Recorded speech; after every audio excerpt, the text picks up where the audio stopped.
Assalamualaikum warahmatullahi wabarakatuh. Kami dari kelompok 8 yang beranggotakan 6 orang. Yang pertama ada Anissa Dina Lutfiah, kedua Anggun Pratiwi, ketiga Baiti Zanati, keempat Muhammad Fahmil Paza, kelima Nurjan Arika, dan yang keenam Ratmawati. Baiklah, di sini kami akan menjelaskan materi tentang sampling dan besaran sampel pada penelitian eksperimen. Adapun outline yang akan kami bahas yakni pengertian sampling dan besaran sampel penelitian eksperimen, tujuan sampling dan besaran sampel penelitian eksperimen, karakteristik sampling dan besaran sampel penelitian eksperimen, syarat sampling dan sampel penelitian eksperimen, kelebihan dan kekurangan sampling dan besaran sampel penelitian eksperimen, langkah-langkah sampling dan besaran sampel penelitian eksperimen. Pengertian sampling dan besaran sampel penelitian eksperimen.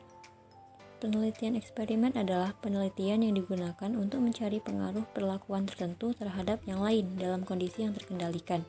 Desain eksperimental merupakan penelitian yang digunakan untuk mencari pengaruh perlakuan tertentu terhadap penelitian atau sampel lain dalam kondisi yang terkendalikan.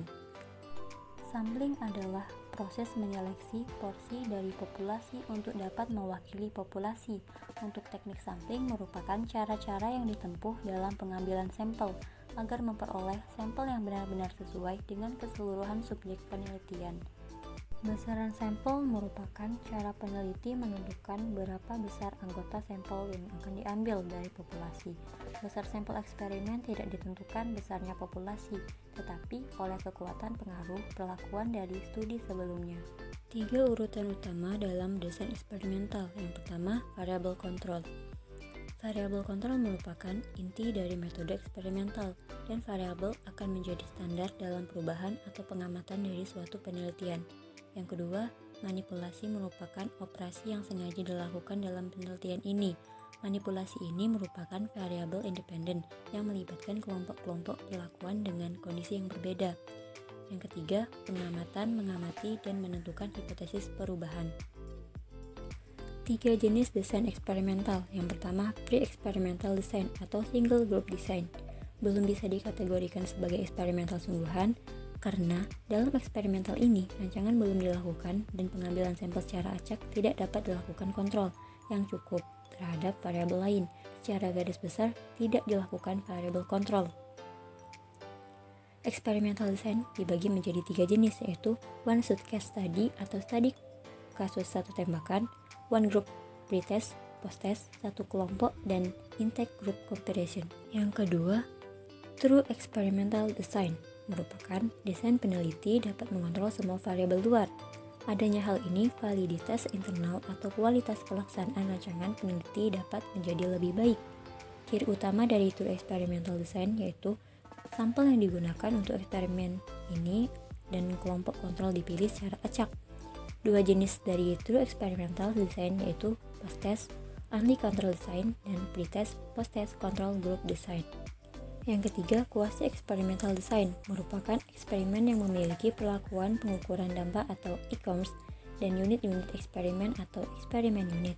Eksperimen ini tidak menggunakan penempatan secara acak pada penelitian lapangan menggunakan eksperimental quasi.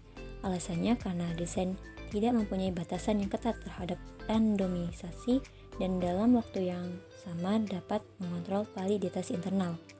Tujuan kuasi eksperimental adalah melakukan tinjauan literatur, mengidentifikasi penelitian, merumuskan hipotesis, menyusun rencana eksperimental, pengumpulan data, tahap perlakuan atau eksperimental, mengumpulkan data, tahap dan analisis data, dan menyusun laporan.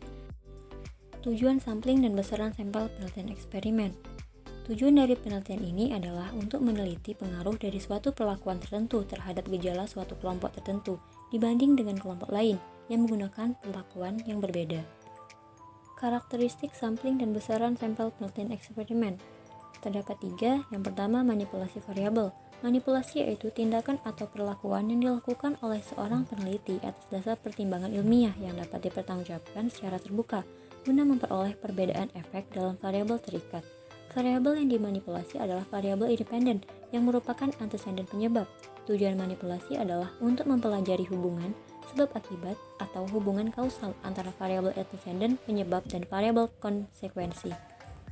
Yang kedua, kontrol. Kontrol dalam hal ini adalah memindahkan pengaruh variabel lain yang mungkin dapat mempengaruhi variabel terikat atau dependen. Tujuannya adalah agar variabel lain yang berpengaruh tetap konstan. Yang ketiga, pengamatan atau observasi langsung. Tindakan pengamatan atau observasi dilakukan dengan tujuan agar dapat mengamati dan mencatat fenomena yang muncul dalam variabel terikat sebagai akibat dari adanya pengendalian dan manipulasi variabel. Sederhananya, pengamatan dilakukan untuk mengetahui apakah ada pengaruh manipulasi variabel bebas terhadap variabel terikat. Syarat sampling dan besaran sampel penelitian eksperimen. Pertama, peneliti harus dapat menentukan kapan dan di mana ia akan melakukan penelitian. Kedua, peneliti terhadap hal yang sama harus dapat diulang dalam kondisi yang sama. Ketiga, peneliti harus dapat memanipulasi atau mengubah dan mengontrol variabel yang diteliti sesuai dengan yang dikehendakinya. Dan yang keempat, diperlukan kelompok pembanding atau control group selain kelompok yang diberi perlakuan atau experimental group. Untuk kegiatan sampel memiliki syarat sebagai berikut. Yang pertama, inklusi merupakan ciri atau sifat yang harus dipenuhi oleh setiap anggota populasi yang dapat diambil sebagai sampel. Yang kedua, eksklusi yang merupakan ciri atau sifat anggota populasi yang tidak dapat dijadikan sebagai anggota sampel. Kelebihan dan kekurangan sampling dan besaran sampel penelitian eksperimen. Kelebihannya yakni mampu lebih kuat untuk membuktikan hubungan sebab akibat, mampu untuk memanipulasi secara tepat satu atau lebih variabel yang diinginkan oleh peneliti. Kekurangannya yakni sulit untuk digeneralisasikan dalam kehidupan sehari-hari. Artinya adalah hasil dari penelitian eksperimen ini tidak dapat langsung digunakan dalam kehidupan nyata atau untuk diterapkan sehari-hari. Membutuhkan waktu yang cukup lama. Hal ini disebabkan karena ada beberapa variabel bebas yang harus dimanipulasi sekian lama agar variabel terikat yang diharapkan muncul. Langkah-langkah sampling dan besaran sampel penelitian eksperimen.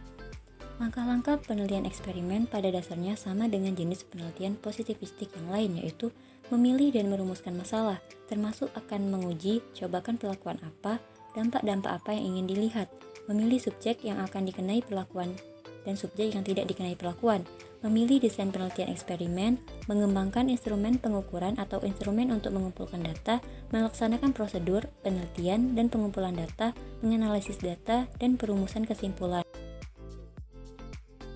Di sini saya akan menjelaskan mengenai praktik software beserta contoh kasusnya. Di sini saya akan mengambil salah satu jurnal untuk dijadikan sebagai contoh kasus. Dan jurnal tersebut berjudul Hubungan Asupan Mineral Zinc, Tingkat Pendidikan Ibu, dan Pendapatan Keluarga dengan Status Gizi Anak Sekolah Dasar. Dan untuk contoh kasusnya di sini saya akan mengambil hubungan mengenai pendapatan keluarga dengan status gizi anak sekolah dasar. Berikut identitas jurnal. Dan di sini kita akan menggunakan teknik pengambilan sampel simple random sampling. Dan berikut contoh soalnya. Di daerah Kabupaten Musirawas, Provinsi Sumatera Selatan, pada tahun 2021 dilakukannya penelitian dan ditemukan terdapat hubungan mengenai tingkat pendapatan orang tua terhadap kejadian penyakit stunting pada anak sekolah dasar. Pada 41 anak mendapatkan hasil sebanyak 15 anak yang menderita stunting akibat rendahnya pendapatan orang tua. Berdasarkan hasil analisis data, terdapat sebanyak 75 responden. Berapa besar sampel yang diperlukan jika peneliti ingin mengetahui prevalensi kejadian penyakit stunting pada anak sekolah dasar di daerah Kabupaten Musirawas, Provinsi Sumatera Selatan dengan simpangan maksimum terhadap prevalensi sebelumnya yang dapat diterima adalah sebanyak 5% dan derajat kepercayaan sebesar 95%. Dan untuk soal kedua adalah tetap menggunakan data-data dari soal nomor 1, tetapi yang diubah adalah jika penelitian menginginkan estimasi proporsi dengan presisi relatif sebesar 5% dan derajat kepercayaan sebesar 95%, berapa jumlah sampel yang dibutuhkan? Di sini pertama-tama kita akan membuka salah satu software yaitu Sample Size Determination in Health Studies dari WHO. Di sini kita akan mengklik Simple Random Sampling, lalu kita akan klik Estimate, Lalu di sini untuk simbol random sampling, yang pertama ada confidence level yang disimbolkan dengan huruf 1 min alpha. Yang kedua ada anticipate population proportion yang disimbolkan dengan huruf P atau yang bisa dikenal dengan sebagai proporsi. Lalu ada absolute precision required atau D yang disimbolkan sebagai simpangan relatif. Lalu ada relative precision atau disimbolkan sebagai epsilon. Lalu ada population size disimbolkan dengan huruf N besar atau bisa diartikan sebagai banyaknya sampel. Lalu ada sample size yang disimbolkan dengan huruf N kecil. Di sini kita akan mengisi huruf P dengan angka. Sebelumnya kita akan menetapkan huruf P, yaitu membagi hasil 15 anak yang menderita stunting dengan 41 anak dari hasil keseluruhan. Jadi, pembagian hasil dari 15 dibagi 41 yaitu mendapatkan hasil sebesar 0,36. Dan untuk D, kita akan mengisi sebesar 0,05. Dan di sini epsilon akan otomatis terisi. Dan untuk N tersendiri, kita isi sebesar 75 anak. Dan di sini telah menunjukkan hasil untuk sampel size sebesar 63. Dan langsung saja masuk ke interpretasi untuk soal nomor 1. Dari jumlah keseluruhan anak di daerah Kabupaten Musirawas, Provinsi Sumatera Selatan pada tahun 2021 yang berjumlah sebesar 70 anak diketahui besar sampel prevalensi kejadian penyakit stunting dengan simpangan maksimum terhadap prevalensi sebelumnya yang dapat diterima adalah sebesar 5% dengan derajat kepercayaan sebesar 95% didapatkan 63 anak menderita stunting.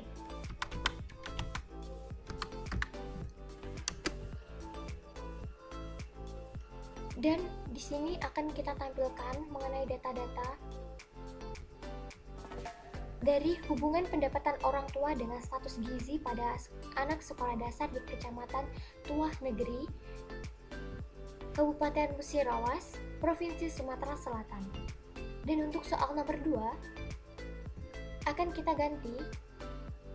Yang pertama kita akan mengklik simple random sampling, lalu kita klik estimate, dan untuk 1 min alpha tetap diisi dengan 95 dan P akan kita isi dengan 0,36 dan untuk D nya tetap kita kosongkan. Lalu untuk epsilon akan kita isi dan akan kita ubah menjadi 0,05. Dan bisa kita lihat di sini untuk D itu sudah terisi secara otomatis. Dan untuk N kita isi dengan 75. Dan dapat kita lihat di sini sample size menunjukkan angka 74. Berarti interpretasi untuk soal nomor 2, dari jumlah keseluruhan anak di daerah Kabupaten Musirawas, Provinsi Sumatera Selatan pada tahun 2021 yang berjumlah 75 anak diketahui besar sampel prevalensi kejadian penyakit stunting dengan presisi relatif sebesar 5% dan derajat kepercayaan sebesar 95% didapatkan 74 anak yang menderita stunting. Sekian, itulah materi yang dapat kami sampaikan. Kurang lebihnya kami mohon maaf. Wassalamualaikum warahmatullahi wabarakatuh.